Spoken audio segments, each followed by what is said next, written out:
वो मिलेगा, साथ मिलेगा, शांति समाजवादी स्वार्थी कभी स्वार्थी नहीं हो सकता और सारथी कभी स्वार्थी नहीं हो सकता।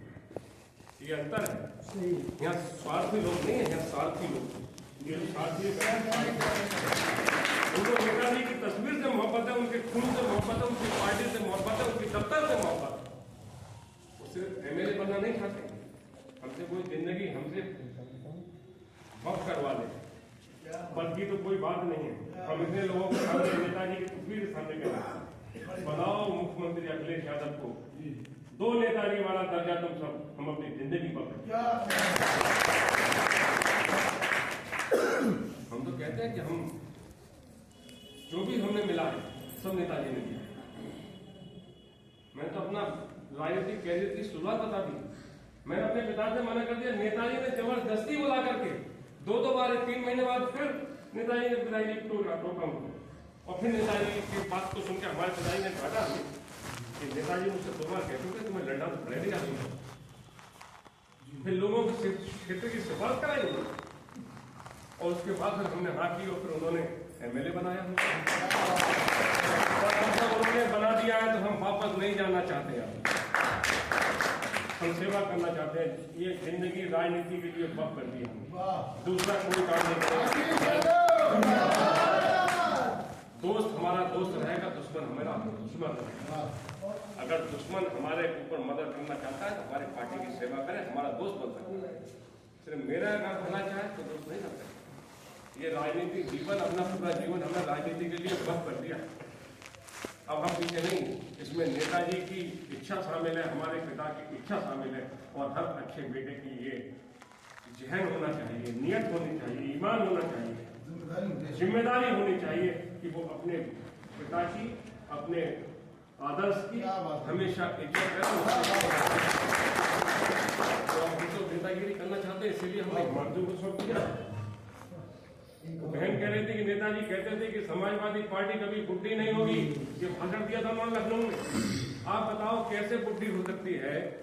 हिमांशु नेताजी हमने सुबह फोटो देख रहे थे, नेताजी के चारपाई पे बैठे थे हिमांशु और नेताजी को हिमांशु ने देखा, हमने देखा, हमारे पिता ने देखा और तो और लोहिया जी के आंदोलन में जितने लोहिया जी के साथ थे सबने देखा। जितना लंबा इतिहास किसी नेता का नहीं, किसी नेता का नहीं है। तो नेताजी ने राजनीति में जिंदगी पक कर दी, हमारे पिता ने पक कर दी, तो हमने भी पक कर दी। इतना लंबा इतिहास समाजवादियों के अलावा किसी का नहीं होगी, नहीं होगी बुढ़ी। और इसीलिए बुढ़ी नहीं होगी कि नेताजी अपने आखिरी वक्त में अपने सामने अपने बेटे को मुख्यमंत्री बना के हमें सौंप के गए। अब उनकी हिफाजत करना हर समाजवादी का धर्म। तो उनका एक नहीं, टाइम से पहले पहुंच जाते थे। यही एक मीटिंग थी, हेलीकॉप्टर से कूद गए बिलावन में जब उतरा नहीं हेलीकॉप्टर तो हेलीकॉप्टर से ही कूद गए। कितने नेताजी के देता हूँ, कितनी कहानियां हैं, कितनी कहानियां हैं नेताजी। अगर कहानियां आप सुनाओगे क्या कोई मामूली बात थी कि दवा पढ़ाई मुफ्ती हो, रोजी रोटी सस्ती हो। लेकिन मामूली बात है कि जो पुराने पाक में लिखा था कि अगर तुम्हारा पड़ोसी भूखा है और तुम्हारे घर में खाना तुम्हारा खाना भी जायज नहीं है, जायज नहीं है। मैं कह रहा हूं, मैं नहीं कह रहा हूं जायज नहीं है। पुराने पाक कब लिखा गया? 1400 साल पहले। जिस आदमी के जहन में जिसने अपना नारा बना दिया हो कि तुम्हारा पड़ोसी भूखा है, गरीब के घर में शादी है तो चुपचाप जाओ उसकी मदद करें, बात तो वही हुई जो कुरान वाली थी। कितनी बड़ी सोच थी नेताजी हमेशा कहते थे गरीबों की मदद चिल्ला के मत करना, हो सकता है मदद ना ले आपसे। नेताजी कहते थे कि चुपचाप उसके घर में जाना और उसको बंद मुट्ठी से दिया ना, कोई देखे नहीं, और किसी ने देख लिया तो उसकी बेइज्जती नहीं। ये थी नेताजी उस कद के नेता थे। हिंदुस्तान में नेताजी के, हिंदुस्तान में क्या देश और प्रदेश, पूरी दुनिया में नेताजी की टक्कर का, नेताजी की सोच का एक नेता नहीं है। और जो थे वो भी चले।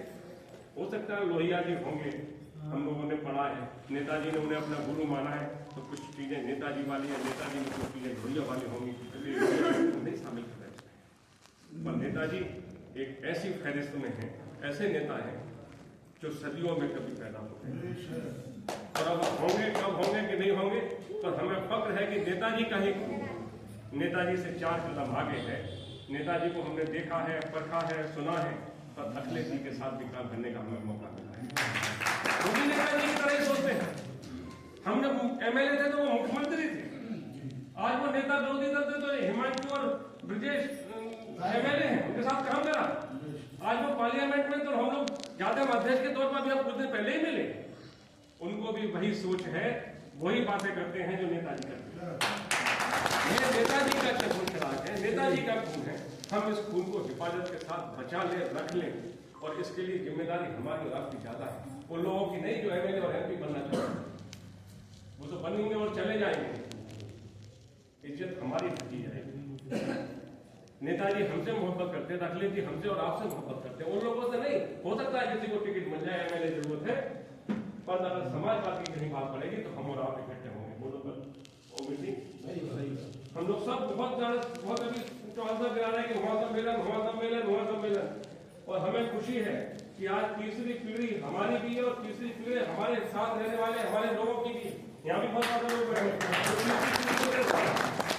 और इतनी लंबी खरीद से इसका मतलब है कि हमने सब सम्मेलन भी देखी। नेताजी की जहन में हमारी बातें उनके जहन में ही नहीं है, हमारे तो खून में शामिल हो, हमारे खून में।